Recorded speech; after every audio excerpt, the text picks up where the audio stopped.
Voice mladinsko delo, ki je organizirano v okviru ključne konference mladih. Z velikim veseljem vas pozdravljam na delavnici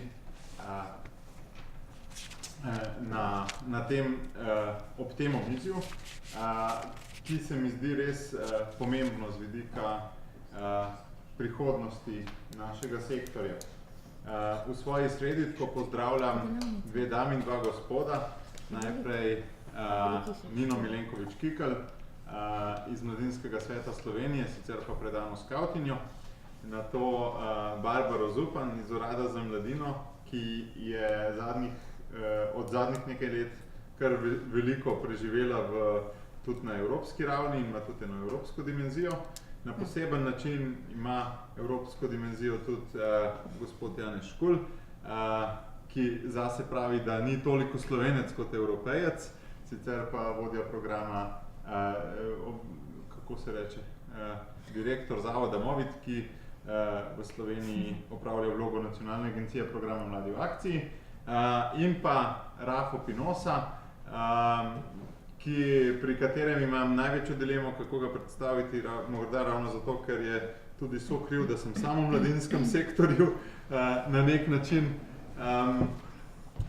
eden od prvih mladinskih delavcev in najbolj prodornih v samostojni Sloveniji in že prej inovator mnogo struktur in tudi projektov in dobrih praks je že vzpostavil. Smo v prelomnih časih in zato bi vas rad na začetku izzval z nekaterimi trditvami, ki jih želim dati kot iztočnico, zelo na hitro, samo zato, da bom odprl debato. Na temo bomo nadaljevali z odzivi vseh štirih gostov, potem pa bomo z nekoliko daljšimi odzivi vseh štirih gostov, potem pa bomo imeli še razpravo skupaj z publiko. V okviru mreže Mladinski delavec smo se več kot polovico časa med drugim ukvarjali tudi s tem, kaj je mladinsko delo. Prišli smo do ene meni osebno zelo simpatične skice, ki ni nič novega, ampak morda je pa ravno to prednost zelo simpatičnih skic, da na enostaven način povejo nič novega. Torej, mladinsko delo je po naše prostor med zasebno sfero in med javno sfero, torej prostor, ki se prvenstveno dogaja v civilni družbi, v katerem mladi iz primarno zasebne sfere vstopajo v javno sfero skozi proces družbene participacije in na nek način tudi družba poskuša integrirati vedno nove generacije mladih vase, torej s procesom družbene integracije. Zato je ustvarjen nek tak zelo dinamičen tok okrog, ki se vedno spreminja in vedno dopolnjuje. Vloga mladinskih organizacij pa je v tem procesu predvsem ta, da so pozicionirane tukaj vmes, da predstavljajo most med zasebnim in javnim in predvsem, da vzpostavijo lestev za to, da mladi lahko plezajo po njej. Torej, da klini niso na prepogosto postavljeni in da niso preširoko postavljeni in da klini sploh obstajajo, kajti drugače je prepad kar velik za večino mladih. Govorili bomo o prihodnosti mladinskega dela. Jaz sem si, ko sem pripravljal to, zadal nek cilj v lastni glavi, kako bo mladinsko delo izgledalo leta 2017. Seveda je vloga mladinskega dela leta 2017 zelo odvisna od tega, kako bo Slovenija izgledala 2017. Kako bo Slovenija izgledala leta 2017, je pa zelo odvisno od tega, kako bo Evropa in svet izgledala leta 2017. In če kdaj, potem smo zdajle najbrž v dvomih, kako bosta Evropa in svet izgledala leta 2017. To je ta širši krog na tej prezentaciji, tako da za najožji krog najbrž zelo špekuliramo. In mogoče bomo pa videli, mogoče bo to, kar danes govorimo, res ena velika špekulacija. Zato sem prav zaradi špekulativnega odnosa vzel graf cene zlata od leta 1971, ko so opustili Američani zlati standard. Poglejte, kako hitro se ta krivulja prelomi v zadnjih nekaj letih in že to kaže na to, koliko je v našem svetu vreden denar, koliko je proti neki trdni valuti, ki je zlato. Denar pa vemo, da je v družbi simbol tega, da če si ti nekaj naredil nekomu, imaš s tem pravzaprav kritje, da bo tudi nekdo drug tep nekaj naredil za to drugo. Torej, da denar je neke vrste garancija, da bo tudi nekdo drug tep nekaj naredil v zameno. In to pravzaprav, koliko cenimo denar in koliko je vreden denar, je izraz zaupanja v družbi. Torej, zaupanje v družbi se vedno bolj tali in vedno bolj ta družba nekam drvi, kot vidite. Sej podobno krivuljo, ne sicer v tej perspektivi časovni, ampak v malo daljši bi lahko narisal tudi za rast prebivalstva na planetu. Je isto bila dolg časa konstantna, potem pa pobegne, če tako gledamo na dolgi rok. Ali pa še za kaj drugega. Torej, svet nam beži iz tečajev in morda je nehvaležno pa vseeno, kaj bo zdaj znotraj tega z mladinskim delom. Bo mladinsko delo v prihodnje bolj ali manj pomembno v sklopu celotnih politik, ki jih bojo države in EU izvajala? A bo zaradi vsega družbenega vrenja, tako kot je bilo v 60-ih, ko je mladinsko delo nastopilo kot odgovor na to vrenje, zdaj mladinsko delo bolj pomembno, ali bo zdaj mladinsko delo zaradi tega vrenja postalo še manj pomembno? Bo mladinsko delo v prihodnje predstavljalo bolj ta levi cilj, torej zagotavljanje nekega socialnega statusa mladih, kar je že njegova dolga tradicija, če pomislimo recimo Don Bosco, eden od utemeljiteljev mladinskega dela, katerega naslednik je tudi, sodobnik je tudi Rafo, je pravzaprav imel predvsem ta cilj. Potem na drugi strani je pa v 60-ih letih se cilj mladinskega dela veliko bolj pozicioniral v aktivno in odgovorno državljanstvo. Torej, kje bo zdaj ta tehtnica? Se mi zdi, da zdaj v teh kriznih časih gre spet nazaj na levo, ali bo šlo spet nazaj na desno, če bi se kakšni, bi rekel, če bi se kakšni nemiri povečali, ali bo ta socialna komponenta še vedno premagala. Potem, v nadaljevanju, mladinsko delo je imelo vedno skupinski pristop, mladi pa se vedno bolj individualizirajo. Kaj mislite? Bo mladinsko delo ohranjalo ta skupinski pristop, ali je to že nekaj zastarelega, čemur mladinsko delo pravzaprav ne sledi več najbolje, tem procesom individualizacije mladih, in bi pravzaprav moralo mladinsko delo nekoliko iti v korak s časom. Naslednji izziv, članstvo, vloga članskih organizacij napram drugim organizacijam. Torej, opažamo v zadnjih 15 letih, da se forme, oblike participacije močno spreminjajo. Biti član, da to ni več isto pomembno, kot je bilo recimo 20 let nazaj. Ali je članstvo nekaj, na čemer moramo za vsako ceno vztrajati, kot primarna oblika mladinskega dela, zato ker je najboljši poligon za učenje aktivne participacije, ali je članstvo nekaj, kar se splača opuščati, ker konec koncev pa to ni edini poligon za učenje aktivne participacije mladih. Potem medgeneracijski konflikt, ki se morda že kaže na določenih, tudi v Sloveniji, pa mogoče kje drugje po Evropi še bolj, najbolj seveda plastično, ko govorimo o pokojninski blagajni in ko še bomo govorili o pokojninski blagajni. Ali bo to vpliv na mladinsko delo, vpliv bo gotovo imelo, kakšnega, pozitivnega ali negativnega, to me tudi zanima. In pa mostovi do ostalih akterjev. Jaz sem že prej na plenarnem delu konference izpostavil tezo, da če ne bomo gradili mostov do ostalih akterjev, potem se bomo še naprej pozicionirali v sfero prostega časa, torej sem implicitno že dal odgovor na to tezo, pa me vseeno zanima, kaj si vi mislite, ali že dovolj, oziroma ali se je ta proces gradnje mostov že dobro, se ga že zavedamo in že gradimo, ali pravzaprav zelo preveč počasi capljamo na tem področju. Torej, kaj menite? Kako bo izgledalo mladinsko delo leta 2017? Morda kar Barbara. Jaz da rekla Matejo, a lahko jaz prva govorim, ker pol se mi zdi, da bo Janez nadaljeval z žanrom drama srhljivka, pa jaz pol ne znam to vloge najti. Prosti Janez in nič narobe. Mogoče začnem kar z mostovi, ne? Ker se mi zdi, da mladinsko delo enostavno je že od samega začetka iskalo mostove z drugimi sektorji. Ne? Se pravi, bom začela z pozicioniranjem mladinskega dela znotraj tega medresorskega ali znotraj sodelovanja z drugimi sektorji. In sicer se mi zdelo ravno v tem, da sem razmišljala, kaj se dogaja, ne? Tudi pri recimo ocenjevanju programov, ne, ki so prispeli na javni razpis Urada za mladino, se mi zdelo, da v bistvu se tle mogoče pojavlja nek izziv ali pa nevarnost za mladinsko delo, in sicer v smislu mogoče prevelike inštrumentalizacije mladinskega dela, v smislu, da mladinsko delo se mogoče danes izrablja za neke cilje, ki sploh niso cilji mladinskega dela. Ne.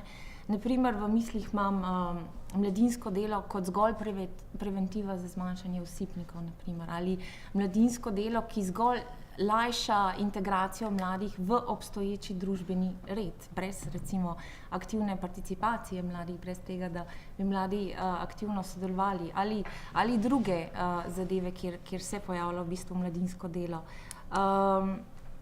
Druga stvar se mi zdela tudi zanimiva, ne, ker mladinsko delo je res izredno heterogeno in tako verjetno je od samih začetkov in tako bo tudi v nadaljevanju, ker more enostavno odgovarjati na potrebe, interese zelo različnih skupin mladih in se pač prilagajati tem, tako da imamo v bistvu, ko govorimo o mladinskem delu, neko veliko fragmentacijo mladinskega dela pravzaprav, ne, ki pa mogoče v enem trenutku ali pa gledano z enega zornega pogleda pripelje tudi do mogoče krize identitete mladinskega dela. O tej krizi identitete recimo smo se dosti pogovarjali na prvi Evropski konvenciji o mladinskem delu, ki je pred leta 2010 organiziralo belgijsko predsedstvo, Belgija, ki je predsedovala svetu Evropske unije, in kriza identitete zaradi tega, ker po eni strani mladinsko delo ne postavljamo ga v bok drugim politikam, ki so merljive, kjer so indikatorji in tako naprej. Ne?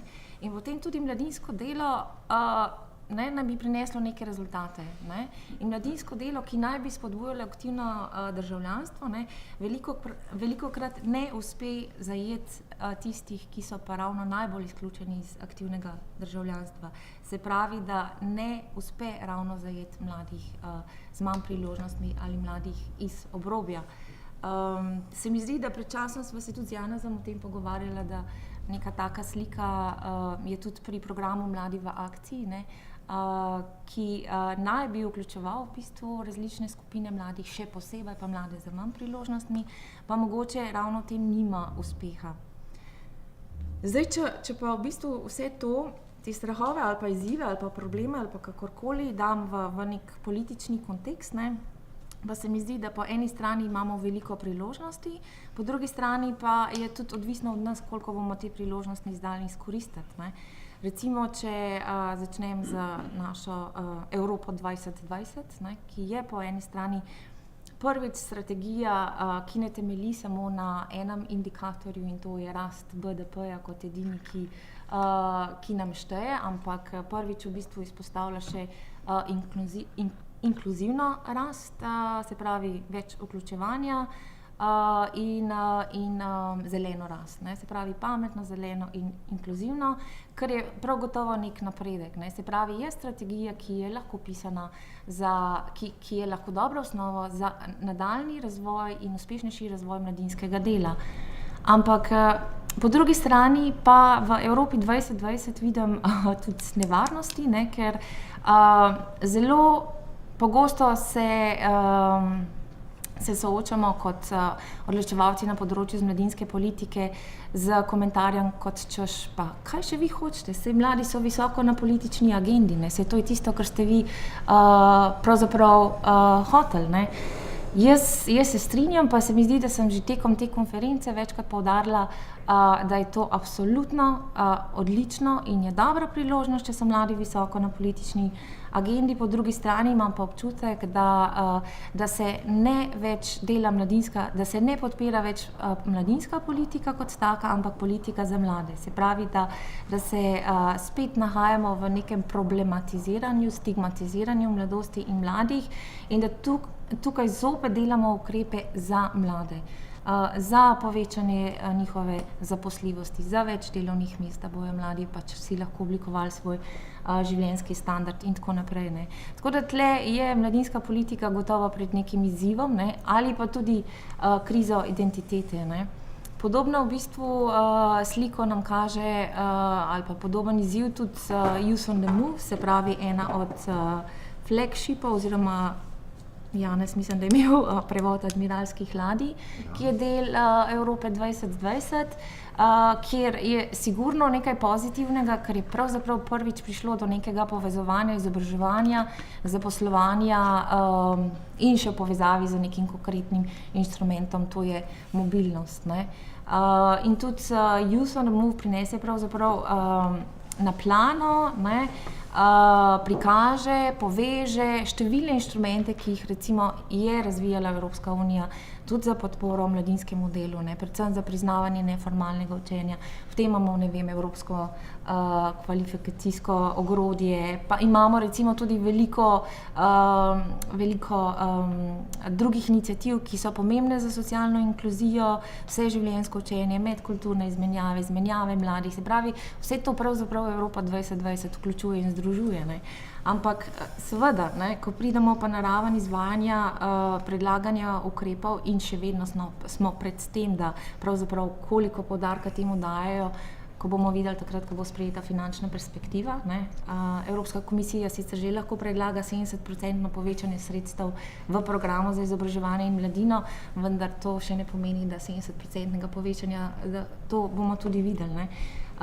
Hočem reči to, ne, da vsi ti ukrepi so res odvisni od tega, kako bomo uspeli handlati za to gospodarsko krizo. Ne. Ali bo ta gospodarska kriza dejansko dala priložnost, da se te zadeve, ki pripeljajo k večji družbeni pravičnosti, dejansko podprla ali jih ne bo. Ne. Tako da mi po eni strani tisto odlično okolje, po drugi strani pa nevarnosti, s katerimi se soočamo. Ne. Seveda je en nazoren primer je bil tudi predlog Evropske komisije za nov program Erasmus for All, ne, in tudi zanimiva so bila pogajanja znotraj tega, tako pogajanja na nacionalni ravni kot pogajanja na evropski ravni. Ne.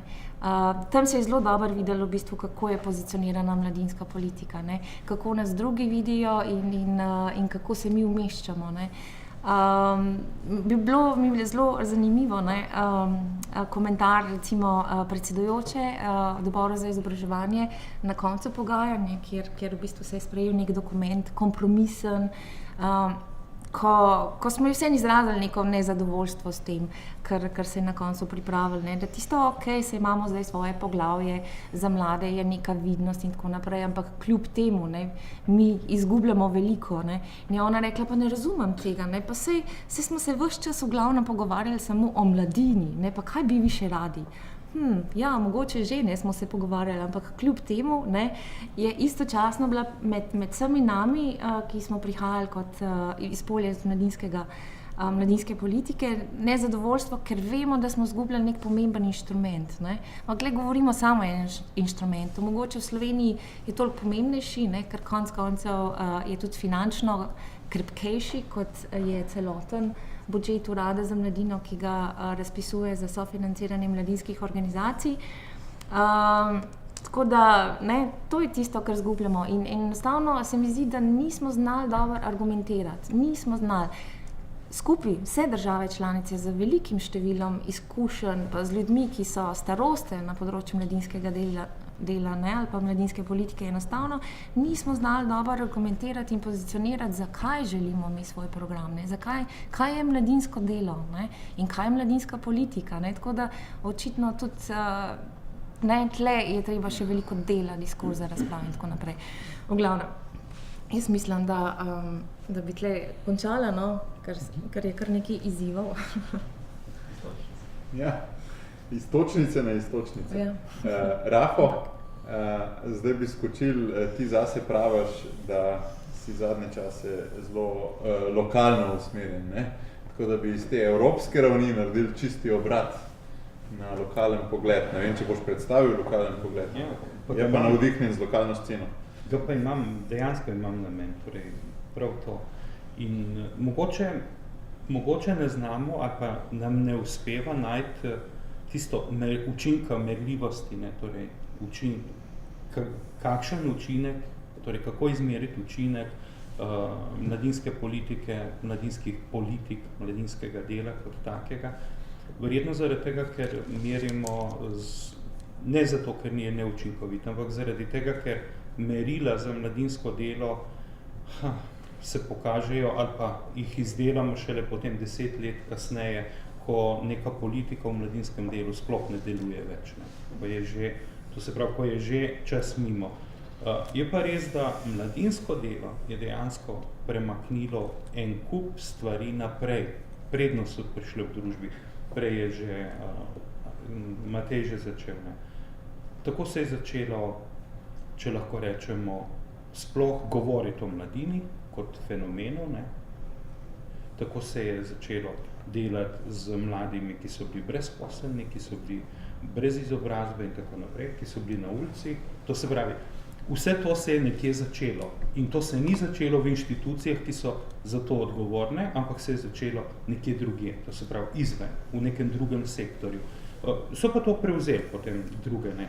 In meriti se je začelo učinkovitost tega mladinskega dela šele takrat, ko je postalo institucionalizirano, kar je krepko prepozno, torej krepko kasneje, ne vem. A je številčnost merljivost? Po moje, mladinsko delo, bom tako rekel, problem, ki ga imamo, ali pa ki ga jaz vidim nekje, je to, da vedno vidimo, kako bo konec, ne, kako ga bo naenkrat, zdaj pa nima kaj več, to se pravi, nima kaj več ponuditi, ne, je izčrpal vse teme. Po moje zadnja taka velika, ali bo mladinsko delo preživelo, ali ne bo, je bilo, ko smo pri nas na velika vrata odprli študentske servise. Zdaj pa naenkrat med mladimi ne bo več prostovoljskega dela, ker kdo bo pa šel v prostovoljsko delo, če mu je pa bolj dobro ali pa bolj enostavno odpre svoj študentski servis in tam notri zaposli in še dobi neko koncesijo, skratka, v tej naši zgodbici bi to bilo. Pa jih je nastalo takrat ne vem koliko in kupne, se pravi, to je bil študentski boom, ne, torej boom študentskih servisov. Mladinsko delo je za nekaj časa, ali pa prostovoljsko delo med mladimi je za nekaj časa mogoče res usahnilo.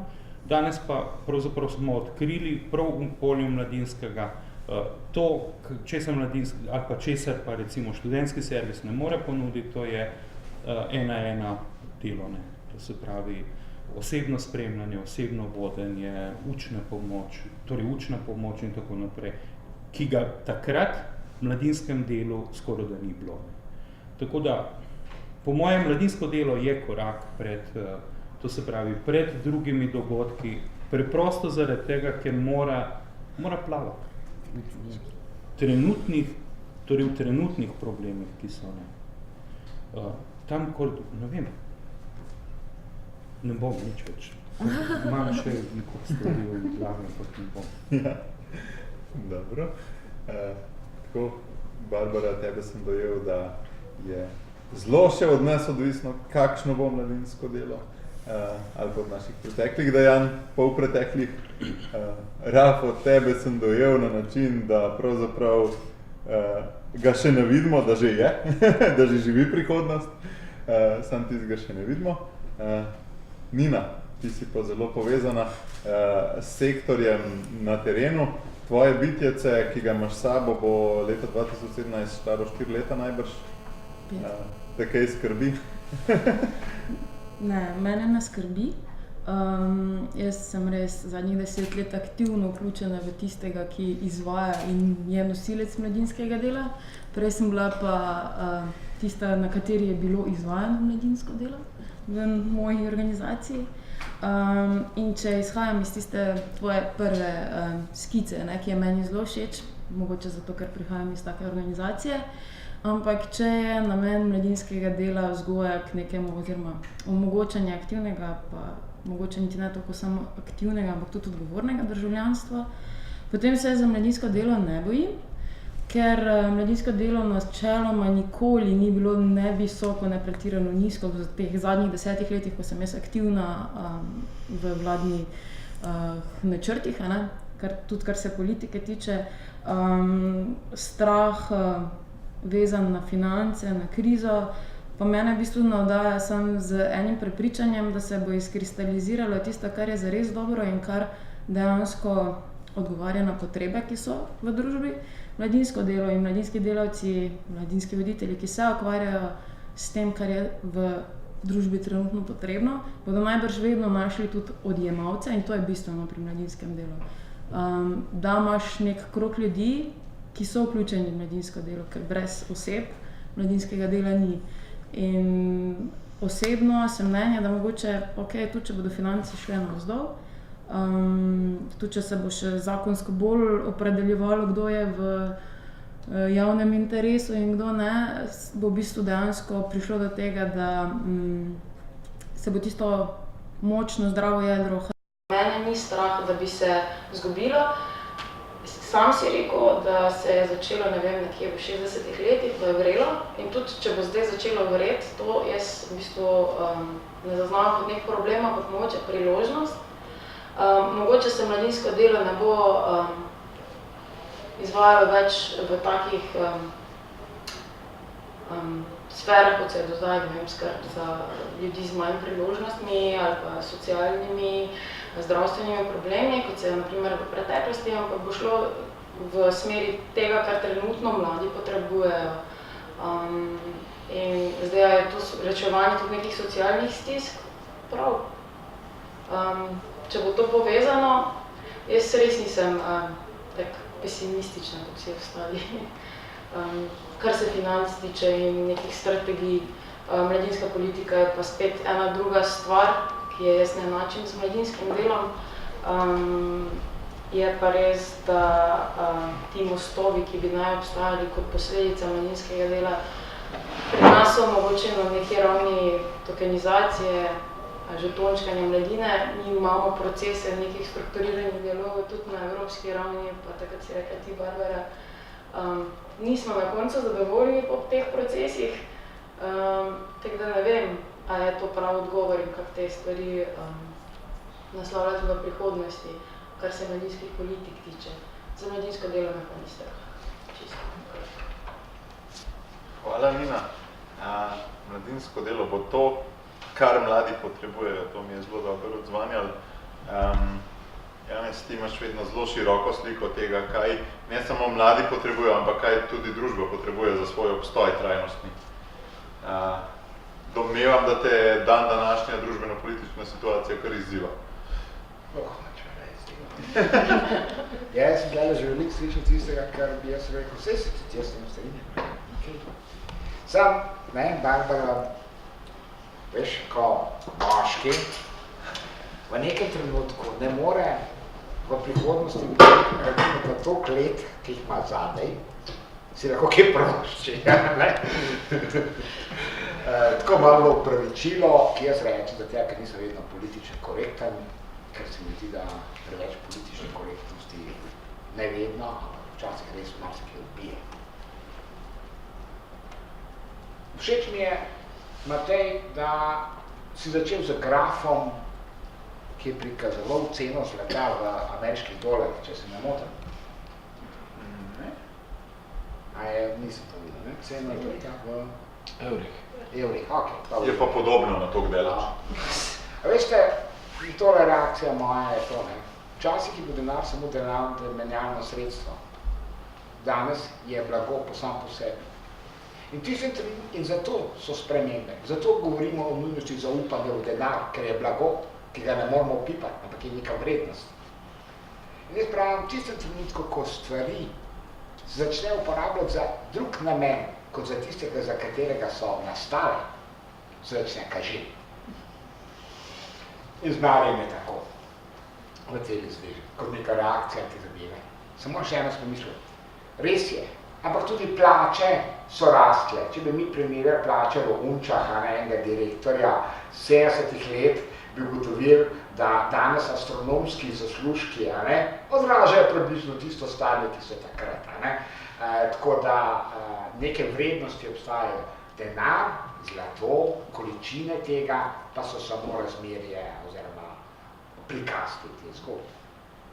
Všeč mi je pa, da greš na široko, da si v bistvu zastavljamo vprašanje, gledajte, to se dogaja, kaj vi menite, kam bo v tem kontekstu mladinsko delo šlo. Je bil tukaj samo zato, da ne bomo se vrati, da se ne bi vračali. Zelo se strinjam. Mladinska politika je nekaj, mladinsko delo je nekaj drugega. Sta zelo povezana, jaz govorim mladinsko delo kot o vertikalnem delu mladinske politike. V tem kontekstu. In zato, ko se jaz sprašujem, kam bo šlo, ali pa kam bi lahko šlo, ampak kam bi moralo je, zdaj vprašavam, kam grejo naše družbe, in mislim slovenske in evropske. In tukaj sem jaz zelo pesimističen. Bom zelo osebno rekel. Meni je težko gledati mojega otroka in razmišljati in pristajati na tezo, da boste živela slabše, dajmo to narekovaja, ne vemo, kaj je slabše kot jaz. Da bo marsikaj, kar je meni bilo zelo dostopno, ali pa še vedno je, za njo ne bo. Lahko rečemo, se bomo z manjšim zadovoljni, ni problem. To je lepa pozicija. Ampak veste, en izmed pomembnih elementov neutralizacije družbenih konfliktov v Evropi, tako znotraj posameznih evropskih držav, družb, kot v Evropi, je bila enostavno perspektiva stalnega, osebnega in kolektivnega napredka. To je bila ključna zadevščina. 70-ta, 60-ta se je začel ekonomski bum. Morda ne po celi Evropi. Ampak to, da je vsakdo lahko rekel, pogledam zdaj, pred 3 leti sem bil tam, nisem imel avta, zdaj ga pa imam. Ta osebni standard je amortiziral ogromno konfliktov v družbah. In tega se vsi zavedamo. Če te rasti v približno enakih zgodbah, kot so bili do sedaj, ne bo, se postavlja vprašanje, kaj to pomeni za konflikte v družbi. In jaz sem prepričan, da se bodo povečevali. Tako znotraj posameznih družb, ne samo medgeneracijski, kot med družbami. To je pa tista ključna posledica, ki se najbolj bojim. Zato Evropska komisija tako govori o lizbonski strategiji, je bilo growth, tudi zdaj je growth. Mi skozi govorimo o krizi, ampak izraz krize pomeni, nekaj se je zgodilo, padli smo, ali pa ne vem, nekaj ni normalno, ampak ko bomo stvari pošlihtali, bo veselo nazaj. Visoki obrati, velika rast, ki nam bo zagotavlja varnost. In varnost v Evropi in te cele zgodbe.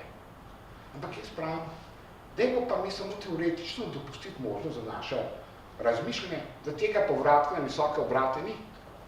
In trenutno tudi statistika, ko napoveduje rasti, ne govori več o 6% rasti, pa 3%. Fajn bi bilo, če bi samo 1%.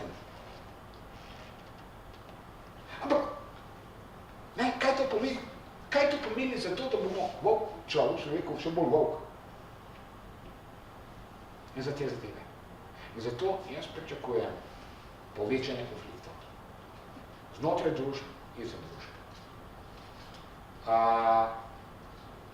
Kar se tiče same Slovenije, zdaj sem govoril o globalni sliki, mislim, da bodo, ko se govorimo o integraciji, govorimo o mladinski politiki, ko govorimo o integraciji mladih v družbo, v njihovo avtonomijo, da se osamosvojijo in tako dalje. Glejte, v zadnjih 10-15 letih je Slovenija imela čudovite rešitve, ki je zaradi tega, ko rečemo do sedaj, pa morda tudi ta trenutek, mladina ni problem, oziroma njihova integracija ni problem. Z podaljševanjem študija oziroma izobraževanja smo odlašali vstop na trg delovne sile. Ampak kaj smo ustvarili? Ustvarili smo vsaj nominalno visoko izobražene ljudi, ki pričakujejo, da bodo dobili sorazmerno dobre službe, tega pa ne bo. Velike frustracije. Prispeva konfliktu. Kaj se tiče glede bolj takih pragmatičnih zadev, stanovanj, ki bodo živeli in tako dalje. Do sedaj je bila glavna rešitev črpanje družinskih zalog. Ampak te so več ali manj izčrpane. Tudi te rešitve ne bo več. Kaj pa? Jaz sem samo dve povedal.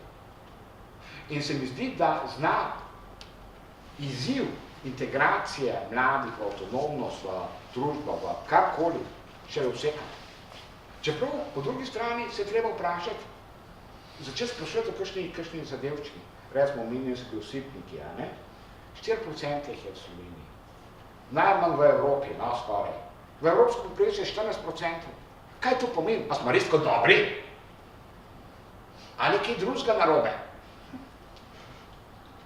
Pa si zbljal. Ampak poslušajte, v razredu mojega sina, ko imajo test, polovica razreda piše 5. A je to mogoče? Tudi po sposobnostih smo si, pa naprav, tako približno, eni so, povprečni teh je največ, ampak to je približno na takale jajček. Nekih je za dva, ampak vidimo, naprimer, v naši hiši imamo enletno ocenjevanje, pa imamo tudi tujce, ki ocenjujejo. Veste, oni začnejo ocenjevati za številko 3. 3 pomeni dobro si delal. Naši začnejo za 5. Če je vse v redu, je 5. To je ta razlika. In tem se jaz sprašujem. Te zadeve, ki pa govorim, na marsikaj vplivajo tudi na naše percepcije. Kaj pričakujemo, kaj delamo, z teh zadev. Ampak, da se na malce bolj navežem na vprašanje, ki zastavlja družbena ali pa politična integracija versus zaposljivosti in podjetnosti. Jaz sem prepričan, da ima mladinsko delo marsikaj za opravo tudi za zaposljivost. Ima učinke na zelo veliko stvari. No, ta vloga mladinskega dela kot politična integracija se ni začela ravno v 60-ih. Takrat je nov val.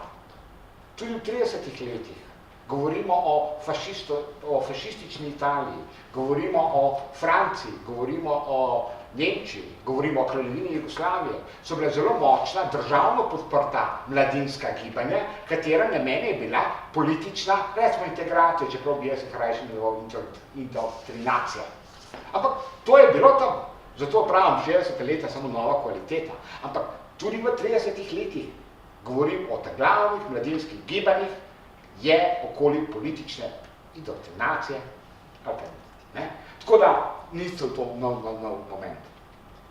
Ampak na začetku je pa mladinsko delo predvsem tem gradilo. Jaz se dajam za primer, ker je to blizu, YMCA, Young Men Christian Association. To je ena med prvih organizacij, kjer so lahko rekli mladinska organizacija, pa bi lahko, če ne vdihni, ta prva, tam nekje je.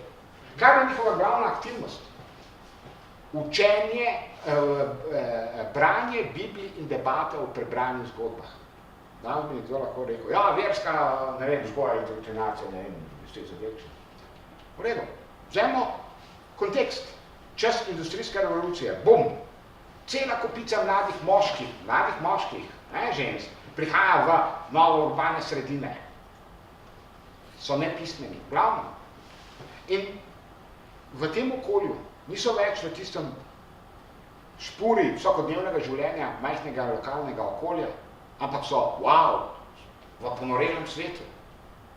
In v bistvu je YMCA naredila dve zadevčine. Omogočila je učenje branja in s tem pisanja, pa mogoče tudi kreativnega razmišljanja, kar je pomenil v tisti množici nezaposlenosti, nepismenosti, prednost, da je bilo kar hudo za profesionalno integracijo. Na drugi strani pa je govorilo o vrednotah. In že v tem elementu govorimo o zaposljivosti in o vrednotah. Kajti politična integracija pomeni spoznavanje vrednot in sprejemanje vrednot. V tem je mladinsko delo sorazmerno konzervativna zgodba. Gledano za tega vidika. Fajn, ampak dajmo še en kontekst pogledati, še en drug. To je bilo v času, ko ni bilo obveznega šolanja. Če bi takrat bila obvezno šolevali in bi vsi mladi moški, ki pridejo v industrijska središča, že znali brati, pisati, te zgodbe ne bi bilo. Ker mladi moški, ki niso hodili zaradi vrednot. Oni so hodili zato, da bi imeli lažje delo, bolje plačano delo in zato so rabili pisati in brati. Zelo pragmatično gledano iz cele te zgodbe. In zato jaz pač pravim, danes se za mene postavlja vprašanje. Da, lahko rečemo, mladinsko delo naj prispeva k zaposljivosti, naj prispeva k, vendar jaz še vedno menim, da je osnovni prostor mladinskega dela ravno družbena in politična participacija. Noben drug prostor je ne more ponuditi v tej meri, v tej kvaliteti, kot proces odločanja med sovrstniki v skupini, ki je rada skupaj. To je najlepši playground za demokracijo. In če bo mladinsko delo sprejelo, sedaj je pa zaposljivost, potem bo zgubilo, ker drugi prostori učenja bodo to naredili bolje. Po vseh kazalcih. Merljivost je zanimiva stvar. Ampak enkrat je pa tudi reči, so stvari, ki jih lahko izmerimo samo na globalu, ne na posamezniku. Če bom jaz meril, koliko vojakov mi je v mojem napadu, pustite za vojačne primerjave, padla in bo to merilo. Ne, mene zanima, kaj smo zavzeli. In tem je moja komanda bila dobra ali slaba. Skupinsko delo, to delo, skupinsko delo versus individualno. Tukaj je za mene dilema med tem kolektivno, individualno. Proces v skupini, individualna storitev. In ja, nekaj je. Zelo veliko zadev poteka na tej ravni. Individualna storitev, oziroma storitev, če formuliramo mladinsko delo kot storitev, je zelo lahko prilagodljiva posamezniku. Mladinski delavec se dobi s posameznikom, takrat, ker imam posameznik čas. Program priredi samo tako, kot je to je odlično. Ampak po drugi strani, skupinska dinamika zahteva, da se posameznik podredi skupini. Skupina se dobi takrat, ker ima vsi čas. In to je za mene pomembna razlika. Tukaj stvar, ki se jaz sprašujem in govorim, kot vzemem kot element ocenjevanja, kaj bo, pa ne 17, ampak mogoče 30. Ena izmed stvari, ki jih jaz pričakujem, pa jih mi niso všeč, je, da bodo zopet kolektivne potrebe morda bile pred individualnimi potrebami. In to bo, če se to res zgodi, potem bo to bistvena sprememba našega dosedanjega koncepta življenja, kjer potrebe ali pa pravice posameznike so vedno pred pravicami kolektive. Če se to zgodi, potem bo učenje za to, da se podredimo, pa dajmo to narekovali skupnosti, to bolj potrebno. Zdaj, a je to odgovor, kaj to pomeni?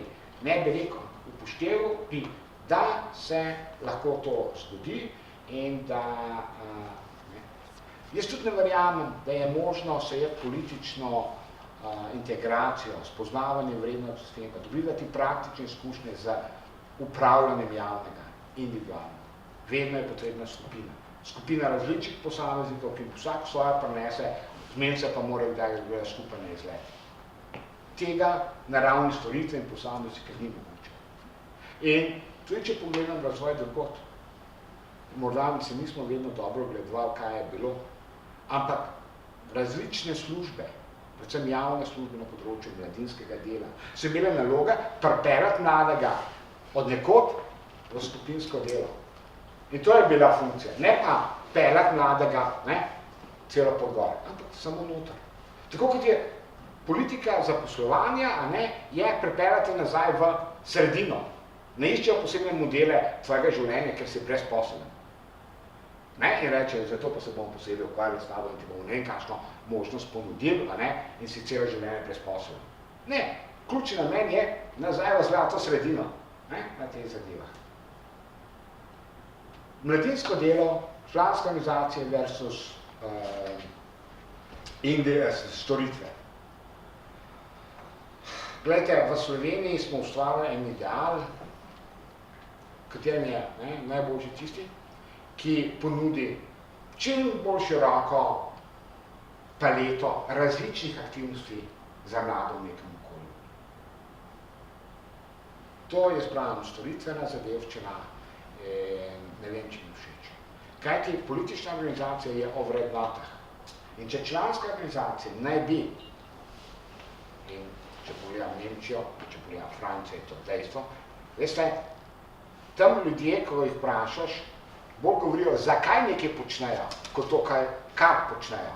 Se pravi, gre za neko ideologijo zadaj, gre za neko filozofijo. Prostite, jaz bom zelo osebno zopet jim rekel, natančno vem, zakaj je moj sin pri tabornikih, ne pa pri katoliških skavtih. Nič proti enim ali drugim ali karkoli, ampak morda so mojemu, ne vem, razmišljenju, ne vem, čemu, skavti po svojem tistim, kar so ideološkem okviru bliže. Pa sopet to ne pomeni, da so ne boljši, ne slabši, ne karkoli. Ampak bistvo mladinskega dela so bile vedno članske organizacije, ki so temeljile na ideologijah. V Sloveniji, pogledam, jaz vedno razlagam, pogledajte študente. Ureditev študentske organizacije pri nas je edinstvena. Ok, UK ima malce podobno. Ampak v glavnem gre za politične, strankarske študentske organizacije. In to je to. In če v tem segmentu mladih, ki so ne bi bili, ne, cvet, ni tega, kaj pričakujemo za ostalo. Slovenska družba si takoj želi neke brezkonfliktnosti, ampak take družbe ni. V Sloveniji smo bili priča depolitizaciji mladinskega prostora. To je, ne, Bog ne dej, da nas kam povežejo. To je ne greh. Ne, ravno to je, če hočemo govoriti o tem, da se mladi integrirajo v pluralno družbo. Ne, to je namen politične integracije. Potem moramo priznati, da je družba pluralna, da so različni dresi, da so različne zgodbe in tudi mladinski prostor je enak. Jaz ne, v teh zadevah. In zato jaz pravim, kakšno bo mladinsko delo jutri? Je odvisno, ali bomo prekinili s to filozofijo depolitizacije in bomo pač rekli, to je to. Ali pa bomo nadaljevali in potem ne vidim potreben za nobene vprašanje, kdo je mladinska organizacija, imamo pač neko veliko javno službo, ki bo ponujala najrazličnejše aktivnosti in to je to. Ko govorimo o tem člansko storitve, je tudi zelo pomembno, ne, za to depolitizacijo. Vprašanje, ki ga jaz rad ponazorim s primerom flamskega dela Belgije. Pregled razvoja mladinskega dela v Flandriji je v bistvu pregled spopada med liberalnim delom družbe in katoliškim delom družbe. Javni je liberalni zagovarja javno, katoliški zasebno. In zanimivo je to, da tudi Bučar v eni svojih knjig, na bolje izobraževanje sicer, isto govori za Slovenijo. Kaj hoče s tem povedati? Ali bo prevladovalo javno, mislim javno, mislim na javne službe, ki se bodo ukvarjali z mladino in so šle kao neko mladinsko delo, ali pa se bo šle članske organizacije, ki bo temeljile na ideologijah. To je ta zadevča. Če bomo priznali politično pluralnost v tem delu, potem bo prevladalo zasebno, ne članske organizacije. Če tega ne bo, bomo imeli velik javni servis. Problem tega pa je, da je morda liberalni del družbe znotraj sebe tako fragmentiran, da je nesposoben narediti karkoli podobnega kot katoliški del družbe. po obsegih, v teh zadevah. Ampak to, kar govorim, že je zelo politično in morda ne bo kdo rekel ustaviti. O konfliktih sem že nekaj rekel. Tvoje vprašanje sledi. Ne samo medgeneracijski konflikt, jaz mislim, da bo to kar malo bolj obširnejši konflikti in mislim, da lahko mladinsko delo, s tem, ko začne znova poudarjati nujnost politične integracije, vedno nove generacije, samo dobi. Ta trenutek vsake take trditve, trenutno pa živimo v neki veri, ko politiki, državniki še vedno vedo, da drugače ne morejo, kot da upajo na rast. In zato tudi mladinska politika, mladinsko delo več zaposljivosti. Ampak, več zaposljivosti bi bilo smiselno ali pa zelo pomembno, vkolikor bi tudi vsaj malo število delovnih mest rastel. Ampak perspektiva je, da jih bo čedalje manj. Torej, kaj meni pomaga, ne vem kakšna zaposljivost, samo bolj se bomo klali med sabo. Torej, najdeti moramo nekaj novega, jaz ne vem kaj. Če bi to vedel, da tukaj ne bi sedel, ampak ki je druge za velik nam razlagal. Ampak, ne, in tukaj vidim, da bo treba okrepiti socialno integracijo, najdeti nove modele za blažitev tistih konfliktov, ki smo zdaj za osebnim standardom rastjo njegovo dosegali. Ampak, a bomo to zmogli? In tukaj vidim problem.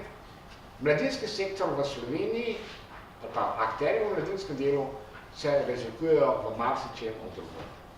Ampak tisto, kar mene v tem segmentu zanima, je, posod drugog imam občutek, da moji kolegi govorijo, blazen val imamo na različno usposabljanje, ne? Reče, mi še več znanja rabimo za TCP, zato bomo še več seminarjev organizirali. Ne? Pri nas zelo malo, in če že kaj, ne bo čim krajše, eno dopoldne, ne, šnel kurs, ampak sorry, prostite, konceptov se ne da na tečaju za računovodje narediti. In da bi se ljudje lahko vzeli 5 dni časa, šli skozi nek proces in doživeli koncept in ga ponotranjali. Tega ni. In tukaj vidim, zdaj razlogov je veliko. In nekatere je zelo razumno. Ampak na drugi strani pa so tudi razlogi, ki jih jaz ne vidim. Noben malo kdo čuti, ali pa premalo ljudi čuti potreba, da bi se morali spomniti. Premalo ljudi se samo reče na glas, vsem okoli, ne znam, ampak se bom naučil. V tej zadevi. Kar pa se tiče povezovanja, to je lepa beseda, sinergije, iskanje sinergijskih učinkov, to je danes alfa in omega vseh javnih politik. Nerazumljiva. Je na nek način protivtež učinkov racionalizacije. Raj se rečemo, bomo sinergije poiskali, ne pa da rečem, bomo reorganizirali. In ko jaz zasličim besedo reorganizirati, ti pomeni črtanje, v te zadeve. Ampak bomo pozorni, iskanje sinergijskih učinkov lahko pomeni tudi ukinjanje in predvsem šibkejškega. In tukaj povezovanje mladinskega dela v Sloveniji z drugimi sektorji je zelo problematično. Prvič, zato ker mladinsko delo, mislim, da je bilo zdaj 4 ali 5 let nazaj, smo v teh visokih prostorih imeli neko veliko konferenco, ugledne profesore s filozofske fakultete smo imeli in prosili smo ga enega, če bi on, ki spregovoril o pomenu mladinskega dela, kot on vidi. Študentskem delu. In govoril o študentskem delu. Študentskem neformalnem izobraževanju. Glejte, to je profesor na poslovni fakulteti, ki ne bi bila cvet. Morda v Sloveniji bi težko govoril o mladinskem delu, pa ga ne vidim. Ampak kot profesor na filozofski fakulteti bi pa vsaj malo mogel vedeti, kakšne zadevče, ki druge obstajajo. In zato me je strah. In to je danes, če bom šel na FDV, na te ključne fakultete za razvoj družboslovnih. Z pedagoškega inštituta. Prosim? Z pedagoškega inštituta. Eno pa habilitacija. Ja, vem, da se vi zase bolj poznata, ampak grozno. Vem, Se zato imam habilitacijo, jaz sem ne. A ja? No, skratka, kaj vam hočem povedati. In dokler je tak ignorantski odnos tega dela družbe do tega področja pozaben. Zato jaz pravim en argument, zakaj mladinski delavec, zato, da bo akademija sprejela. Halo, ne verjamem to. Če bi hotela sprejeti, bi pogledala, kaj drugod obstaja in delala neke primerjave. In to se mi zdi problematično. Veste, mostovi so med dvema bregovoma, dvema različnima bregovama, kjer si nasprotniki rečejo, da delamo za iste cilje, vendar na drugačen način. Če pomeni sinergija, da samo kopiramo drug drugega, ne? Mi vidimo v programu MVA. Lokalno društvo prijavi mladinsko izmenjavo in lokalna osnovna šola prijavi mladinsko izmenjavo. Ja, kje je tu razlika? Pa bi morala biti. Ne more biti sodelovanje med formalnim šolstvom in neformalnim učenjem, s tem, da oba organizirata mladinske izmenjave. Ampak to je. In da bom še bolj grozni. Gre se za sredstva. Šola želi dobiti zadovoljice za dodatne sredstva, medtem ko si to lokalno društvo v istem žaklju, kot imajo šole, ne more. In govorim o tem, da če se hočemo govoriti o sodelovanju, da moramo par drugih stvari prej razčistiti. Skratka, to je drug sistem, pa je različnost oziroma prepoznavnost. In jaz tukaj vidim preveliko kar prepletenost oseb. Nekdo je zjutraj socialni delavec, popoldne je pa zelo aktiven član društva, ki se ukvarja z mladimi. Ti prehodi so lahko zelo zanimivi, dokler ostajajo v nekih manjših volumnih. Če pa jaz v obeh prostorih poskušam približno enako delovati, pa ne rabim dveh prostorov.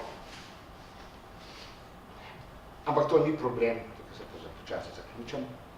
Za razvoj Slovenije je eno izmed ključnih, veliko izzivov. Ampak enih ključnih izzivov je, a bomo vzpostavili ločene družbene elite ali ne. Glejte, imamo ekonomsko moč, imamo legislativno, politično moč, imamo akademijo. In če pogledam Nemčijo, prehodov, da bi nek znani gospodarstvenik šel v politiko, jih ni veliko. Se kdaj zgodi? Se kdaj zgodi, da kakšen politik, bivši, gre v gospodarstvo. To so izjemno. Akademija, ne. Ne prehaja v gospodarstvo, ne gre v politiko. Pri nas je pa to najbolj običajno. Imamo iste ljudi, ki so nekaj časa v gospodarstvu, nekaj časa v politiki, drugače, kadar pa niso nič v enem, drugem so pa akademiki. On ima moči. In gledajte, kaj pomeni 3 stebre moči? Pomeni, da se drug druga kontrolirajo. Niso povezani, niti osebno. In za zdravo demokracijo je to zelo pomembno, da ni prepletenosti. In tudi tukaj na področju mladinskega dela. Za razvoj mladinskega dela bi bilo v redu, če bi prišlo do določenega, da bi bil določeno prehajanje, ampak če bo pa to postalo večinski način, potem pa bo mladinsko delo bo izginilo. Hvala, malo predolg sem bil, ampak se odločujem. Hvala, ja. Jaz sem namerno pustil do konca, ker je bila priprava zelo temeljita in se mi je zdel, da imaš vsekakor sporočilnost. Bi prosil samo za kratke odzive, drug na drugega, potem pa še publiko vključimo, ampak bote res kratki.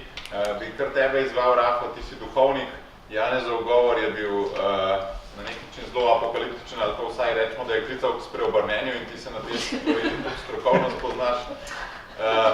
Ne, pa to se sploh ne hecam dejansko, ne? Ampak dejansko razmišljamo o tem, ne? Kako se obnašati v situaciji, ko so tla pod nogami zelo majava.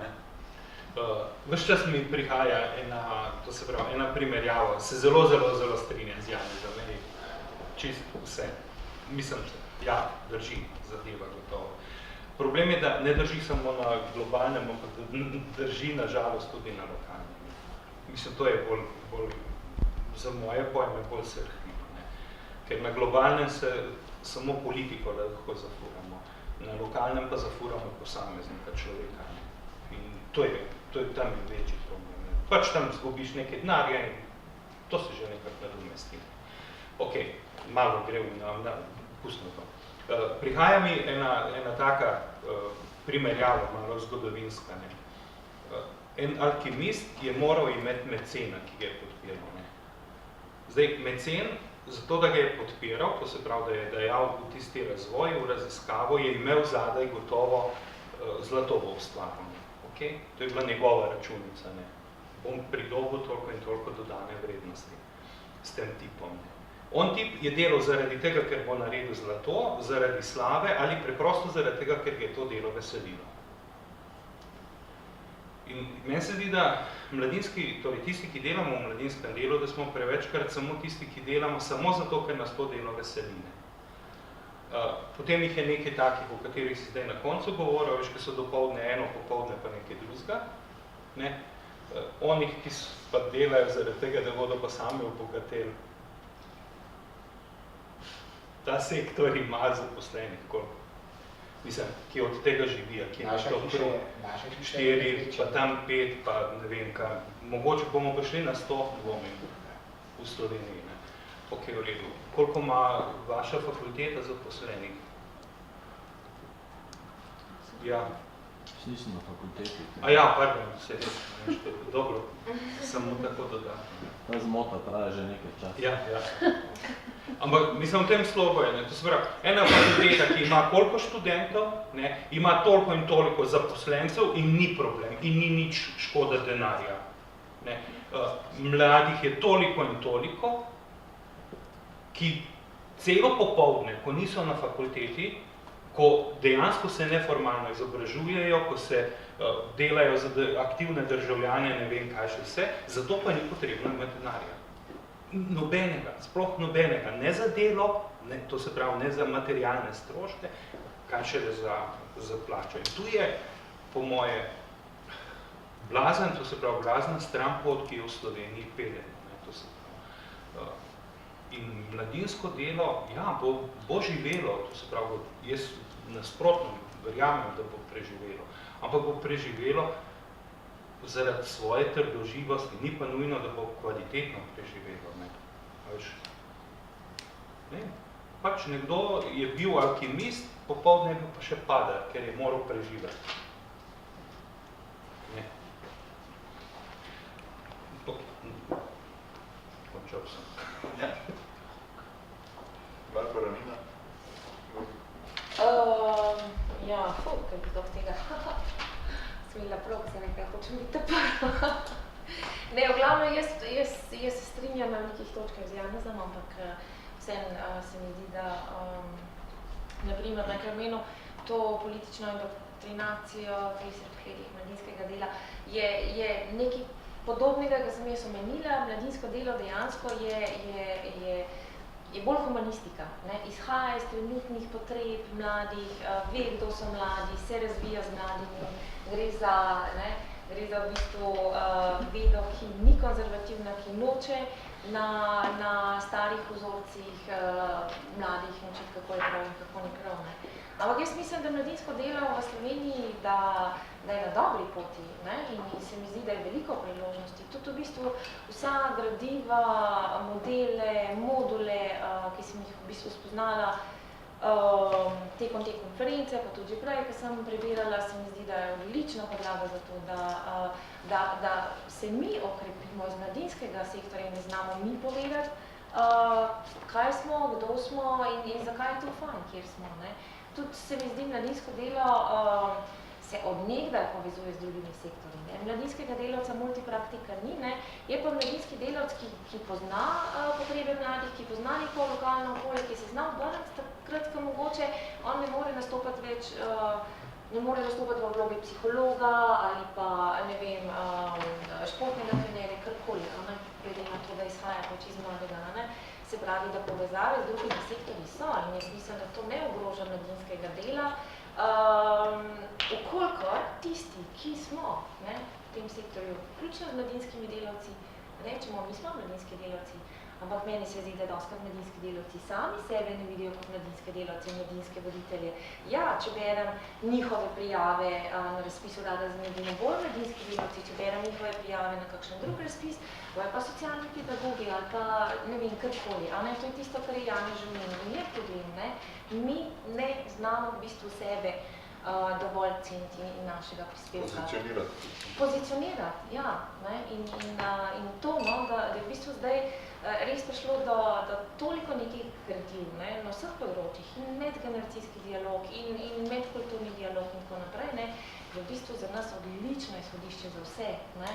In jaz sem videla prav v bistvu možnost, da te zadeve zdaj res moramo združiti, najti sinergije, ne, v bistvu stvariti nek portal, nek učni center, graditi na temu, ne, kar imamo. Skratka, imamo dobre priložnosti, ampak mi se moramo odločati, ne, a smo za to ali nismo za to. Ne. Ampak jaz mislim, da zdaj si bom sposodila res stavek iz filma Eksotični hotel Mariengold, ki me je čisto prevzel v to sredo. Zvečer, ko sem ga gledala, in je odličen za medgeneracijski dialog, ne, da sem rekla, na koncu bo vse dobro, ne. Če ne bo dobro, pa še ni konec. Tako da, da mi veš tako, aha, to zdaj moto moje življenje. Razumem. Ja. Ja, Mina? Ja, jaz sem si za prvi del tudi zelo strukturirana, ampak sem mislila, da mora biti malo krajša, ampak zdaj pa ne bom tako kratka, kot sem bila na začetku. Imam ene par točk, ki so hkrati odzivi, pa mogoče še tisto, kar sem na začetku pozabila povedati. Strinjam se, tako kot je Ralf rekel, da je mladinsko delo vedno naprej in mora biti naprej.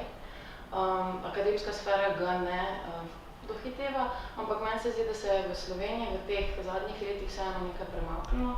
Če pogledamo, da nastaja nek študij, če pogledamo na to, da vsaj iz stališča Mladinskega sveta smo se povezali z tako pedagoško fakulteto kot s fakulteto za socialne vede in imamo mladinski voditelji tam tudi predavanja, ne, to je en korak naprej. Vsaj za nas, mogoče je nekaj učna izkušnja za nas, ampak gremo naprej. No.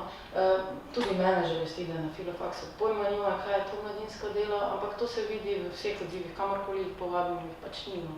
Zdaj, zakaj te akademske elite pač mladinsko delo še ne prepoznavajo kot nekaj vrednega vprašanja, ampak obstajajo pa posamezniki, ki se tudi v Sloveniji že trudijo, tudi pišejo knjige na to in se stvari vseeno premikajo.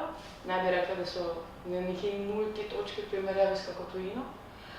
Bi pa rekla, da tudi razpisno financiranje ne dohiteva mladinskega dela. Velikokrat je v financiranju zahtevano oziroma so opredeljene neke prioritete, ki ne grejo ravno v skladu s potrebami, ki se dogajajo v polju mladinskega sektorja, oziroma ne grejo niti v sklad z poslanstvi večine mladinskih organizacij. Vsaj članske organizacije, na primer, zelo redko lahko koristijo na akciji financiranje, ne? Na primer. To je čisto ena taka zadeva, ki se mi zdi, da se skozi dogaja, da ne bi rekla, da so samo finance, samo akademiki tisti, ki capljajo za mladinskim delom, ampak tudi to strukturno pa razpisno podpiranje mladinskega dela caplja za tem, kaj se dogaja v mladinskem delu. Ok, potem drug odziv. Pluralnost. Jaz sem za pluralnost, ampak v družbi, kjer smo dovolj zreli tudi sprejeti drugega človeka in ga ne soditi po tem, kar je, ampak samo mogoče njegovo prepričanje. V slovenskem prostoru mogoče tega ni, zato se še zdaj ni opredelilo, v katero smer bo šlo to mladinsko delo. Ali bo šlo bolj v članske, ali bo šlo bolj v javno službo. Se mi zdi, da je to, se strinjam, da je ta strah pred nekim konfliktom zelo prisoten, ampak izhaja najbrž tudi iz te nezrelosti v vseh sferah družbenega delovanja. V Sloveniji imamo kar nekaj organizirane mladine, še več pa imamo neorganizirane. Sprašujem se, kdo bo poskrbel za njih, če rečemo, da nekih teh storitvenih dejavnosti ne bo. Osebno sem mnenja, da pač moramo poskrbeti za oboje.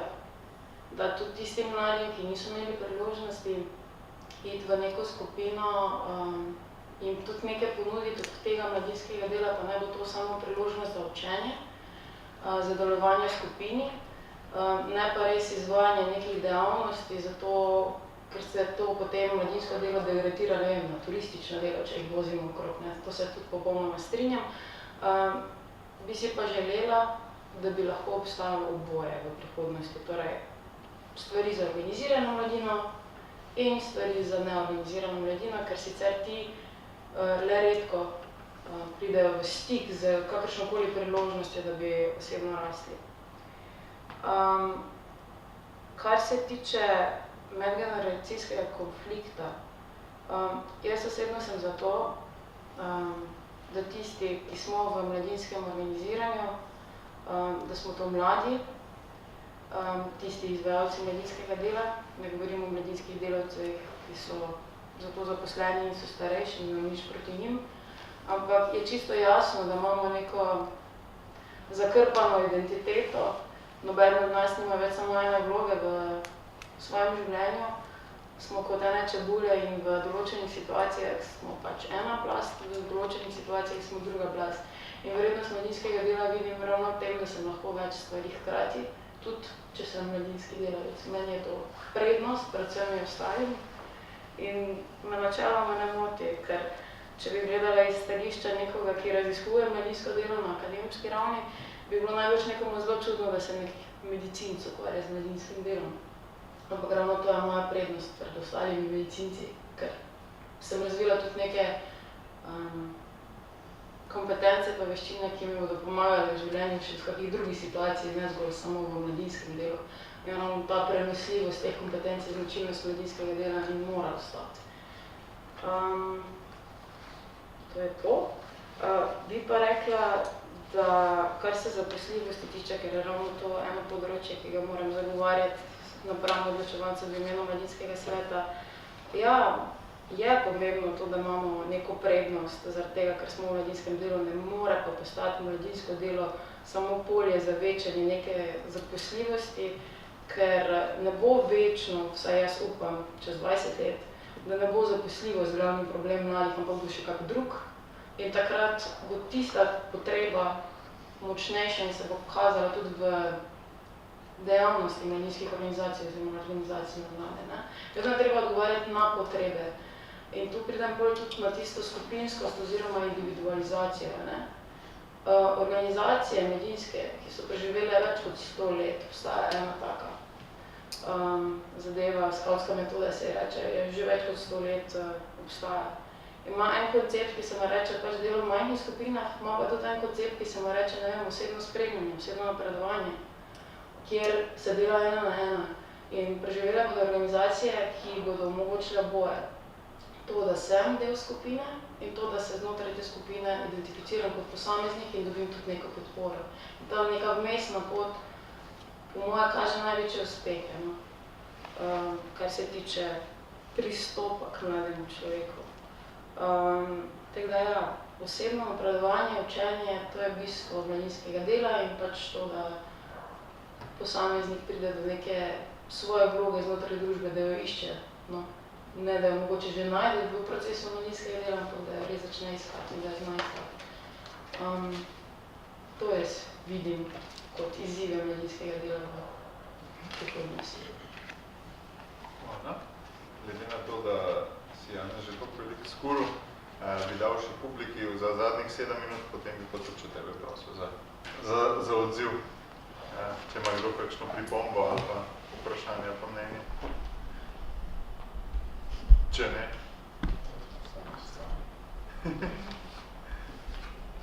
Ja, dobro. Potem bi Janez, ti si nekaj zapisoval? Ja, jaz sem si nekaj zapisal, a ne. Potem sem počrtil, kar sem slišal, kar sem prej nisem povedal. Statementi so.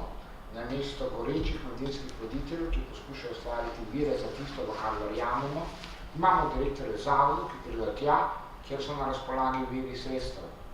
Kar pomeni, če mi boste dali vire sredstev za starejše, bomo se šli pač politiko starejših. Če mi boste dali mlajo denar za gobe, smo pač gobersko društvo, ne? In tega se jaz bojim. Ta razvoj, ki je. Ne? Druga stvar, ki bi se podala prej, imamo organizacije, ki za svoje delovanje ne potrebujejo javnih sredstev. Vse krijejo deležnici sami, starši ali njihovi starši. In imamo organizacije, ki so zelo odvisne od javnega. In v zadnjih časih v Sloveniji, v zadnjih letih, pospešek ni na članskih organizacijah, raste na javnem sektorju, na javnih zavodih. Ampak kaj se dogaja sedaj? In lahko pričakujemo, da se bo nadaljevali trend. Izginja. Prvo se združujejo, potem vam povedal, kaj se bo zgodilo. In javnega denarja za mladinsko delo bo čedanje manj. Tako kot stvari kažejo, ja, mogoče kdaj ne.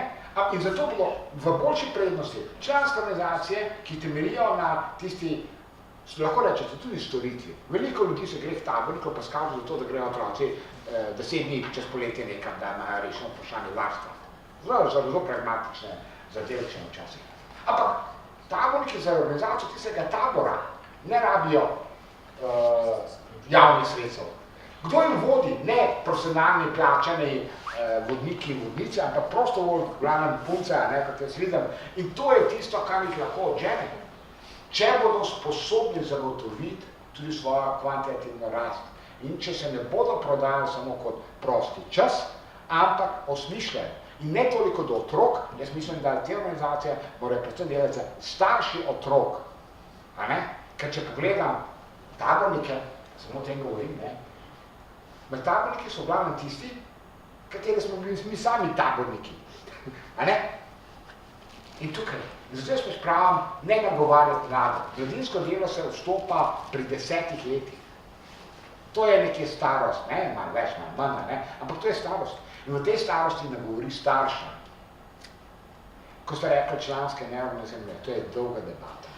Ampak ne bi se izpuščati, ker ne bo na tej ne bo strgal.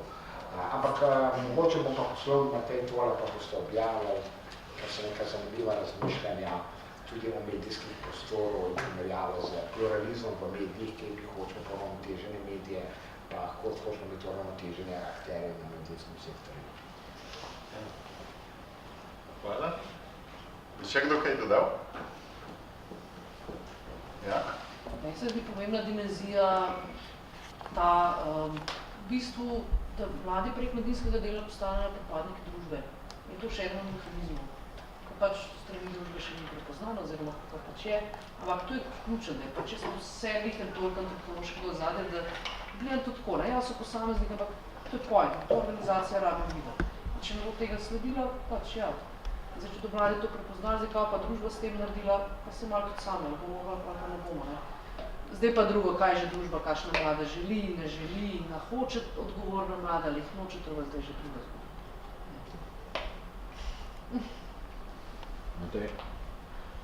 Še ena reakcija imam. Se opravičujem. Jaz spoštujem in ta statement, mladinsko delo, mladinsko biti tisto, kar mladi potrebujejo. Tako sem tudi jaz pred 20 leti govoril. Zdaj sem pa prišel do spoznanja, ko malce več vem. Cilje mladinske politike so vedno postavljeni za stališča potreb družbe glede integracije mladih. Pika. Mladi in se jih poskuša prepričati, da so to njihove potrebe. In da, imate prav. Kakva politična integracija je družbena?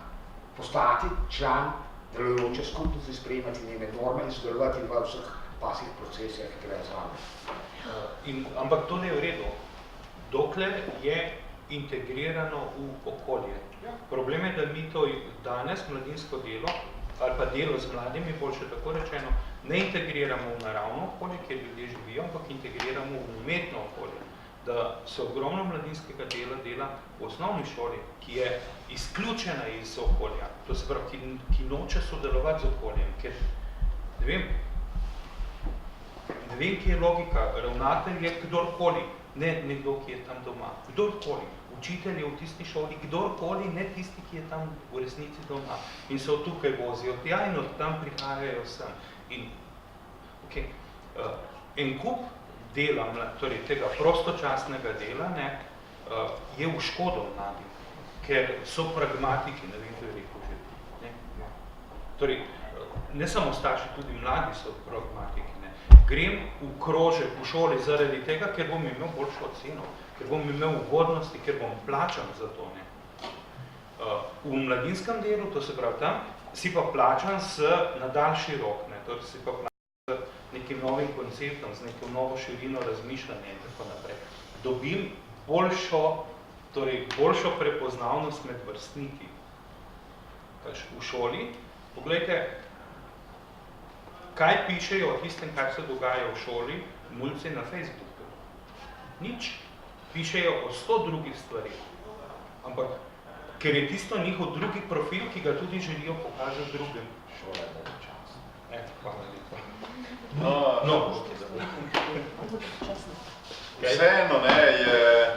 Vseeno je Janez na primeru YMCA pokazal, da mladi so šli v mladinsko organizacijo takrat zelo pragmatično, torej s ciljem, da bi bili bolj konkurenčni na trgu dela. In če je danes vzrok za vstop v mladinsko organizacijo to, da bom imel v šoli boljšo oceno, se mi zdi to pravzaprav zelo enako pragmatičen razlog, kot je bil takrat tisti. In mene pa to nagovarja, da točno to, se pravi, tako kot je tudi Janez rekel, 3 stvari združiti. Najprej ta pragmatičen razlog, ki ga bojo imeli mladi, pa naj bo to fejst punca, ki je tam noter, ali pa boljša ocena, ali pa kaj tretjega. Potem politična integracija oziroma razprava o vrednotah, tisto, kar je lahko pluralno, ker šola ne more biti pluralna. In pa na tretji strani to, da je to res zelo blizu družine, zelo blizu prostega časa, zelo blizu tistega osebnega, kar bo mlada oseba čutila kot zavezujoče zase, ki ne bo dolgočasna šola. Samo še to rečem kot nekaj. Problem je, da te stvari delamo v umetnih okoljih. Osnovne šole je konec, tega okolja ni več. Vse njegova investiranje, ki ga je dal v to noter, je šlo v malo v nič, ker od tega nima nobene koristi na srednji šoli. Potem se ta proces ponovi v srednji šoli, pa se ponovi na fakulteti in na koncu pride ven, pri 30 letih je končal fakulteto in nima nič. To se pravi, nima nobene osebne kompetence za normalno okolje, v katerem živi. Ima za tista umetna okolja neke kompetence. Ta zgodba se začne v vrtcu. Ja, seveda. Glejte, v Ljubljani, jaz sem se vedno čutil zopet, primer oseben. Bilo je koliko, jaz smo 20. Vsaj 10 je bilo v ozadju. In moja žena so se vedno spraševali, ti otroci se nimajo kaj družiti. Normalno bi bilo, da hodiš v vrtec v svojem okolju, kjer boš popoldne živel. Potem boš gradil skupnost. Ampak zaradi tega storitvenega, da se življenje prilagaja našim potrebam. Pelemo otroka zjutraj v Ljubljano, ker smo tam v službi, da gremo v sosednji vrtec in tako naprej. Ampak zamislite si, če tega ni, kaj to pomeni, kakšne to konsekvence. To pomeni, da eden ne bomo kosem oddelati. Ali pa ne vem, boste mogli so zadevšče. Ampak ko govoriš o tem, skupnosti, jaz govorim pač o tem, ampak jaz ne pričakujem od šole, da bo gradila skupnost. Jaz pričakujem od lokalnih tabornikov, od lokalnih katoliških skavtov, od lokalnega političnega podmladka, če hočete, ideoloških organizacij, ki bodo gradili skupnost. In to je za mene prostor. To je vse. Ne šola, ne socialni center. Oni ne rešujejo svoje poslanstvo. In zato je spravljeno, če bi govorili o sodelovanju, povezovanju, da želimo govoriti te učinke in vsakdo posluša svojo vlogo, potem je to ok. Mene je problem, ko hoče šola biti vse vključujoča. Ne pokriti samo svoj aspekt, ampak ker je nekomu na šoli všeč in ga to veseli, bomo pa še. In to je problem. To je po moje bilo tisto, kar je prej rekla tudi. Samo tudi organizacija potem, to se pravi razpisovalci, če lahko rečemo, to pričakuje. Mladinski center mora najkrat postati vse, ampak šahovsko družbo bi naj postalo vse. Tu smo pa potem je konec. To sem rekel, imamo direktore, ki gledajo za denarjem. Ampak, zato pa imate sisteme financiranja struktur. Jaz se fijem, da problem programa v Sloveniji je predvsem, da financira mednarodno mladinsko delo. 1/3 vseh projektov in 1/4 vseh projektov so mladinske pobude, ki so glavno lokalni. In to veliko pove. Ljudje pri nas ne rabijo denarja za mednarodne izmenjave. Ne vem, IVS. Rabijo denar za to, da lahko nekaj lokalnem okolju počnejo. To ga to zdaj. Mislim pa, da članske organizacije, nekatere zelo uporabljajo, ker marsikatera članska organizacija, te, ki so na omenu, se prijavlja, organizirajo mladinske izmenjave, ne delajo IVS-a, to delajo storitvene variante. Ampak mladinske izmenjave, lokalni taborniški odredi s tem in tam se prijavi. ampak tudi kakšna lokalna skavtska, katoliških skavtov, se pristek, se prijavim, dam mladinsko pobudo. Ja, ampak pobuda, mladinska pobuda je nekaj, kar je blizu našemu poslanstvu. Izmenjava mednarodna pa ni osnovno poslanstvo in veliko več je sredstvo za mednarodno delo, kot za to, da bi na lokalni ravni nekaj ali pa nacionalni ravni strinjam, tukaj se z vami strinjam, da to je situacija. To jaz mislim, da je problem vseh MSS-jevih članov. S tem, da to pa ni problem programa MVA, ampak nacionalne strukture. Sej, pravim, govorimo o tem, da je dokumentacija taka, da so prioritete druge in se potem pač, če se ti poklopi, se boš prijavil, če ne, pa ne. To. Kava se nam hladi. Hvala Janezu za to istočnico. Skupnost je tisto glavno poslanstvo mladinskega dela mogoče.